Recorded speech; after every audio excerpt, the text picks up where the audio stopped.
What lies ahead for America? What does the Bible have to say about it? What about our connection with Middle Eastern oil? Why don't we use our own domestic oil? Because it's 10,000 feet down. It's much cheaper to import it from Saudi.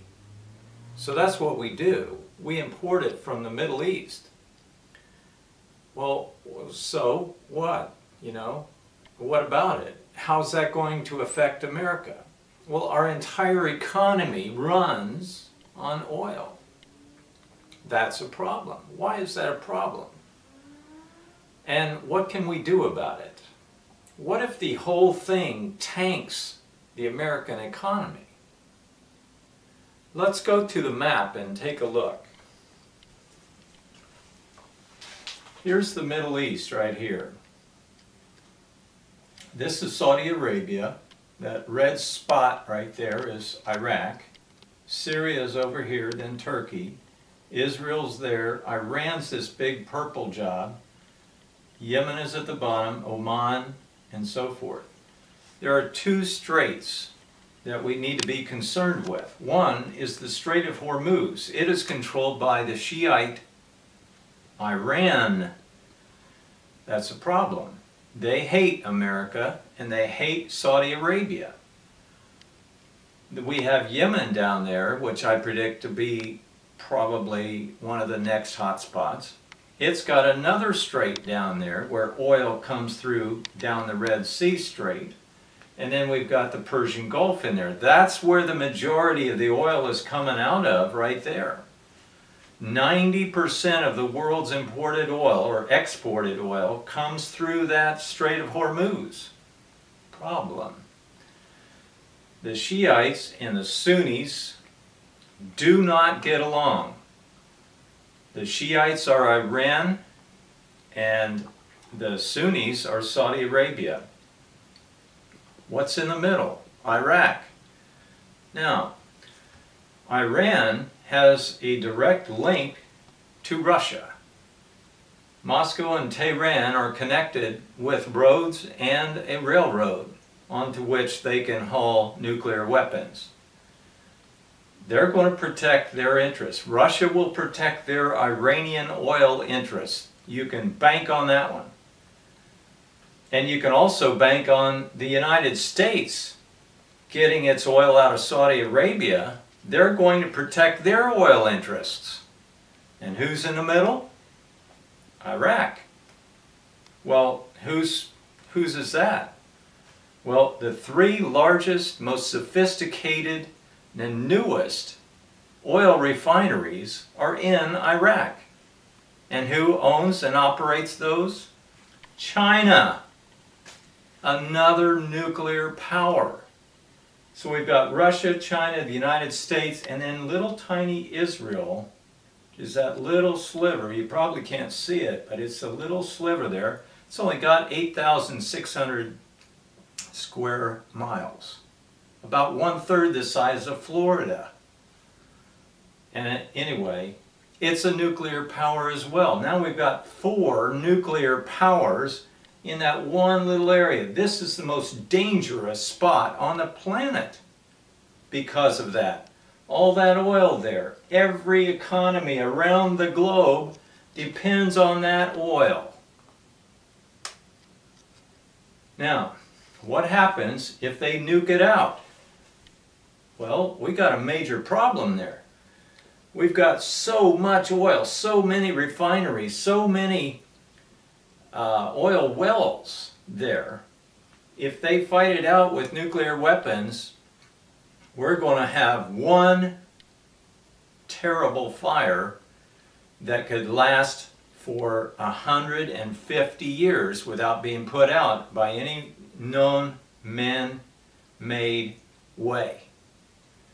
We've got all these armies around there. If they tried to put out that fire, they couldn't get within 5 miles of that fire because it would be so hot.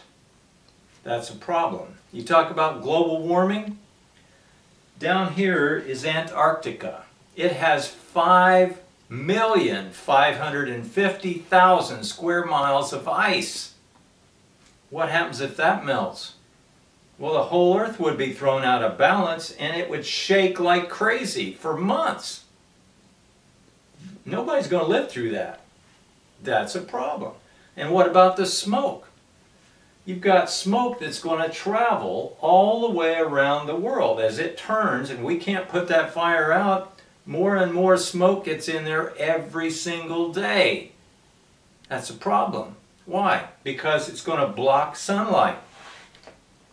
That's a problem because we all depend on the sun for our crops, for food, for weather, for rain, for drinking water, for fresh air.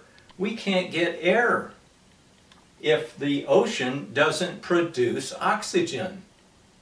That's a problem. Now, am I predicting all this is going to happen? No. Actually, I am reading Matthew 24, verse 29. He says, and this is Jesus speaking, immediately after the tribulation of those days shall the sun be darkened, the moon shall not give her light, the stars shall fall from heaven, and the powers of the heavens will be shaken.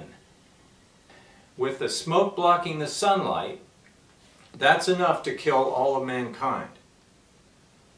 He said, unless those days were shortened, there should no flesh be saved alive. Unless those days be shortened. Now, who's going to shorten it? The Creator Himself. Thank God we have a Creator who cares. He's heavily invested in the United States. No, in the whole world. He gave His life on the cross to save the world, to become its Savior.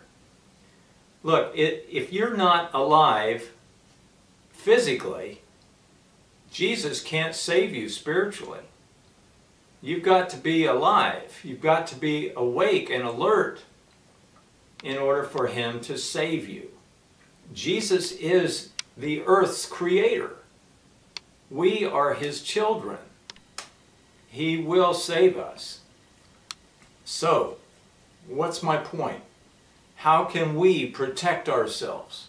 How can we prepare for what's coming ahead? Number one, pray. Number two, get in a good Bible-based church and teach, if you can. Teach about Jesus and why He will become the Savior of the world.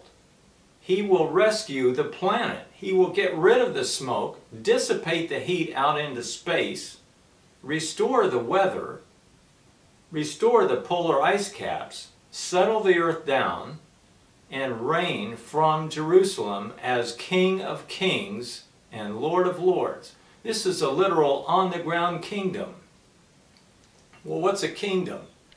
Well, it's a king ruling over subjects who live on territory under a set of laws and enjoying the goods and services provided by the king and his educational people.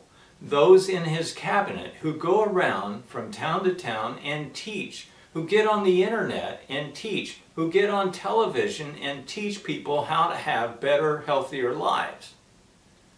We need such a Savior to come to the earth. Otherwise, we're all history. So I hope you think about these things, and I hope you tune in to the next video that we're going to do in this series on America, your future. What lies ahead for America? Thanks for watching. Catch you on the flip side.